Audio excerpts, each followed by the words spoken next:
This week, we're going to talk about conditions. So we'll talk about conditions. We'll look at this thing called an incrementer. So we have the ability to be able to count and use numbers over time. Then we'll look at if statements and Boolean operators. So if I needed to keep track of a value in my code, this is a very common thing. So right here, I am using this variable called number, and I'm setting it equal to whatever number's value is. So let's say number is 2. So this would be this new number. I want to reassign this. So the new number would be 2 plus 5. So that would give us a 7. Because this is such a common thing to do in programming, we actually have a way to do it a little bit faster. So instead of writing that number, I can do plus equals. So this and this are the exact same. Okay, so that 2, so if number was 2, it would be 2 plus 5 equals 7. And so we can do that with addition, and we can do it with subtraction, multiplication, and division. So we can do all those types of incremental operators.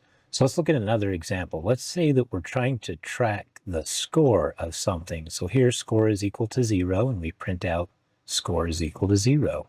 And then we want to add 1 point or 1 win to the score. So remember, this value hasn't been assigned yet, but this score right here is equal to 0, right? So it'd be 0 plus 1. So now the new score is equal to 1. And then we print out 1 right here.